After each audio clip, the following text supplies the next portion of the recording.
Hello, viewers of online entertainment. Welcome to another installment of Give It the Beans with your host, Sarah. Today, I'm going to be covering the 2022 Toyota Highlander XSE all-wheel drive. And I said XSE, not sexy. Although it does have some nice shapes to it now for the 4th generation.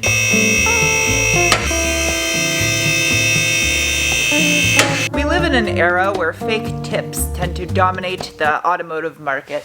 Not in this instance. It's all metal, no plastic bullshit going on back here on the bumper. There is a bunch of hollow boxes. I want to stick my hand up in here. I really hope there's no Black Widows living in here. What is the purpose of this? Why is there a hole? Well, that's weird. The spare tire is made by Maxxis. I believe they also make bicycle tires. This particular Highlander is equipped with AWD, not a sword, which I would kind of expect when I hear Highlander. I just think of it's yielding us. That was a terrible 90s joke. I'm gonna shut up now. It also has only one diff bushing on the rear subframe. Right next to it, there's just an empty hole for who knows what. I guess for me to stick my hand in. Toyota for the win with lavender hardware. Out back, you have what is known as a trailing wishbone rear suspension. It's greatly utilized in situations for consumers that are in denial they're driving a minivan. Everything back here is constructed out of steel, and I do have some respect to the fact that the trailing wishbone itself is made out of fairly thick gauge steel. It feels rugged. The shocks themselves are manufactured by Hitachi. The rear axles themselves are fairly dainty. They look like they're there just to help out, kind of like T-Rex arms. As far as the undercarriage goes, you can see they put a lot of effort into sound deadening down here, and it's a fairly flat floor, which will help out with aerodynamics for fuel efficiency. It's made out of that felty, cardboardy plastic hybrid material. Not really sure what you'd call that stuff, but it seems itchy. Speaking of keeping things quiet, this muffler is large enough you could fit a family of squirrels in there, plus the in-laws. It's still ringing in my ear after I tinged on it. That's wild. I appreciate how much attention Toyota put into corrosion prevention underneath here. You can see, especially along the rocker panels, how much there's caulking inside all these little seams just to make sure no bits of salt can get up inside there and rust. Where's my flashlight? Whoa, that is weird. If you look up inside here, you can see that the exhaust manifold is incorporated into the head, which is starting to become common on new engines.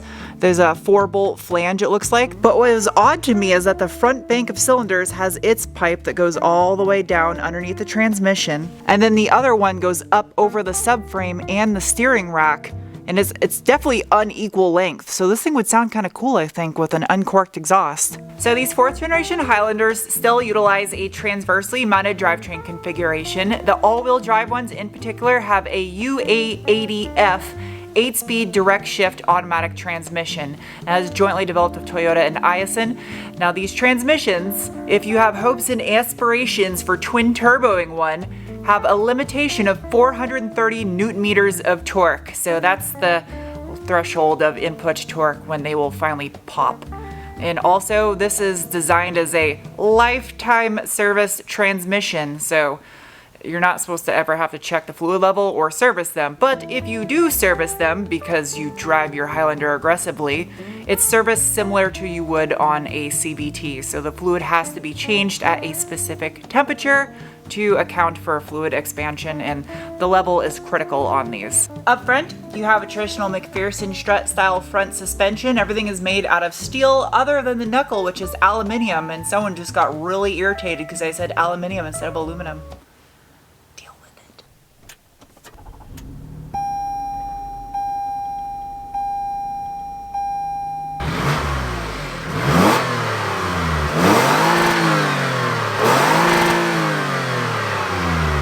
Alright, it's time for the braking test. No one behind me.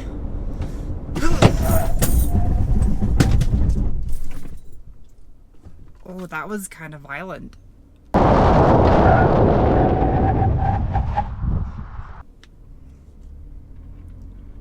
I heard my camera behind me. I hope I didn't break it. There's really good brakes. Bringing 4,400 pounds of mass plus myself to a stop was accomplished with a set of 13.3-inch front rotors with a 2-pot caliper. These are 20-inch wheels on the XSE model. They're wrapped in a 235/55 Bridgestone Potenza Sport all-season tire. Out back, there is another 13.3-inch rotor. Thank you, Toyota, for making memorizing car specs simple for me. You only have a single pot caliper back here, and the wheel and tire combo is identical. It's square stance all the way around. In the name of science, I am now going to give this thing some beans. I have multiple drive modes I can go through, from sport, normal, and eco. Obviously, I'm going to put it in sport because I'm doing sport type activities right now. Not going to use manual mode because I don't really think it'll help. There's also a little bit of traction control down here that can be disabled. I'll give this thing a little bit of assistance and let it eat. Ready? Go! Ooh. Go, Highlander. Go. Go. That sounds like it means business. That's good.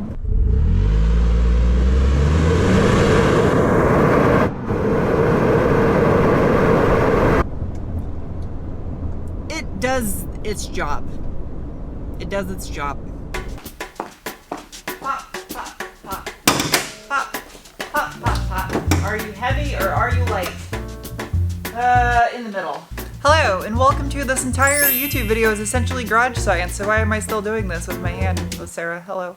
Under the hood of this 2022 Toyota Highlander XSE AWD is none other than the 2GR FKS. It is a 3.5 liter naturally aspirated V6 with simulated Atkinson cycle on demand. It uses both port and direct fuel injection known as D4S, produces 295 horsepower at 6,600 RPM and 263 pound-feet of torque at 4,700 RPM. I ran out of breath at the end there. I was trying to do it all in one. And considering it's a transversely mounted V6, well, I mean, the intake manifold does kind of fold over under the wiper cowl there. That's a little tricky to work on. Well, this thing's made out of rubber. Let's take it off and see underneath here. Yep, so the intake manifold folds over that rear bank of cylinders. The valve covers are made out of plastic. You can see the ECU is located under the hood right next to the battery. A little relay fuse box over here. It's actually not a lot on the side of the engine. Ample room to get to your motor mount. And doing the belt on the front of this thing, wouldn't be a nightmare, wouldn't be fun either. This thing has got a massive airbox silencing system on here so you don't hear this engine whatsoever. They want it quiet so you can hear the babies. This 3.5 liter V6 is found throughout more than half of Toyota's model lineup with varying amounts of horsepower and torque in each application, and some Lexus models, including the Lexus RC350, which produces 306 horsepower.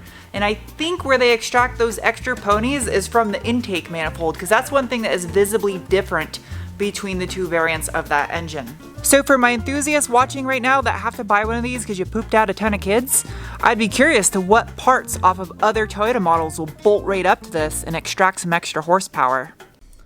This thing is literally called a Highlander. If you didn't think I was going to try to drive up to higher lands, then you apparently don't know me too well. So I'm going to use my drive mode selector and I'm going to keep it in normal. In addition to the drive modes, I have a multi-terrain select dial down here. And you can press the center and it does nothing.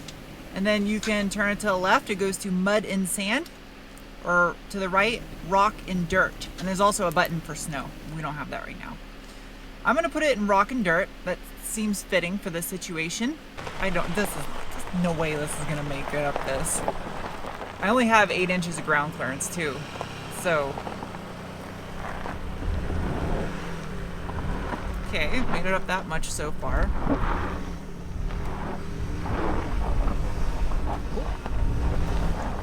Oh.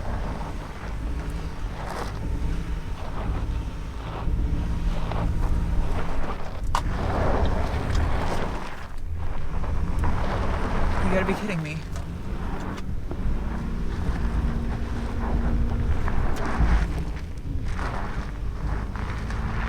You have to be absolutely kidding me right now.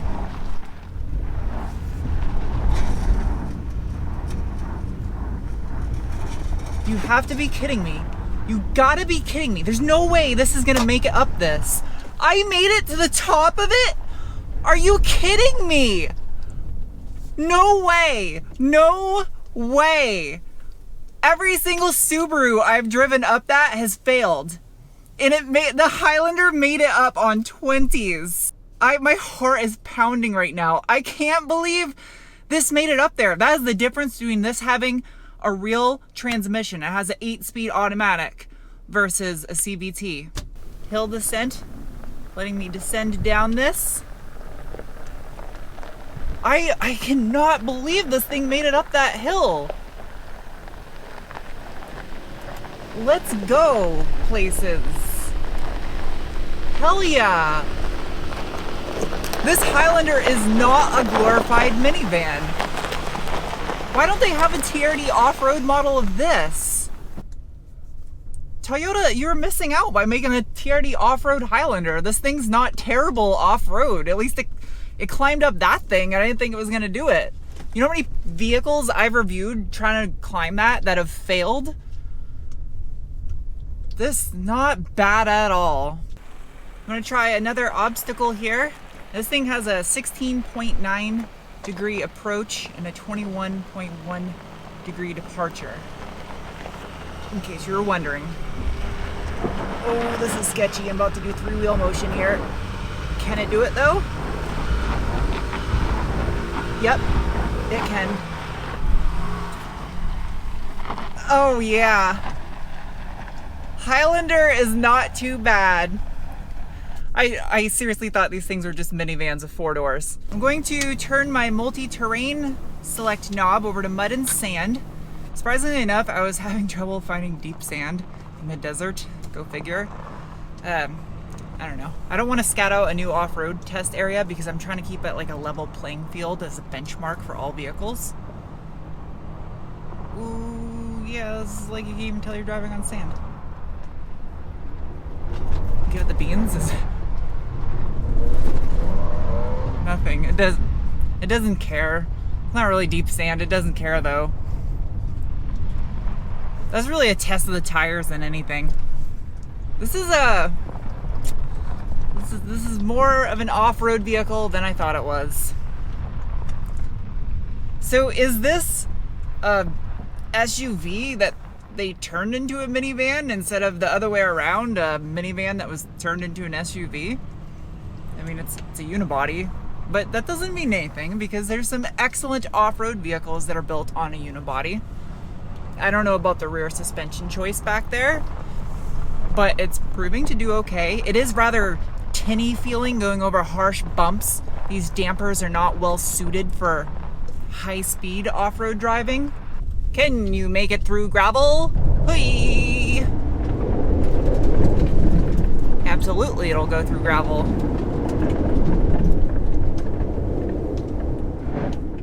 As you can probably hear in the camera, washboard effect, off-road. The suspension is not designed for anything really over 20 miles per hour off-road. The tires and wheel size do have a lot to do with that. Fuel economy wise, did all right, especially for the size of it. And yeah, overall, it's an excellent appliance, top-notch appliance. So just like my main channel, I am going to be doing a little bit of a rating system over here. I just do the bean score and the mechanic score. And this is an appliance vehicle. It's not for an enthusiast whatsoever. So don't expect much in the bean department. But this Highlander with the 3.5 liter V6 and all-wheel drive is getting a rating of... You know, I'd have to say, if Toyota's going to start electrifying its models here in the next decade, this would be a great vehicle to go full EV. I don't think you'd miss the 3.5 liter V6 in it, and it would only improve upon the Highlander to go full EV. It would make it fun to drive on the street with all that torque down low, and it could only make it better off-road, I imagine. Maybe the weight might hurt a little bit. But next is the mechanic score. It is an assessment of 1 being an absolute abysmal nightmare to work on, and 5 being the best vehicle in the world, super easy to maintain and tear apart. This thing is going to get a rating of... I don't think it'd be a nightmare to work on, but I also don't think it would be fun. It is somewhere right there in the middle. And the fact that it's a Toyota, though, has a lot going for it. They tend to engineer their vehicles to be worked on, which I respect a lot. And yeah, I'm glad I reviewed this Highlander. Just something new to experience. And if you're looking for a family hauler, I think this is a great choice. Anyway, I hope you guys enjoyed this review, and I'll see you soon with another. Bye!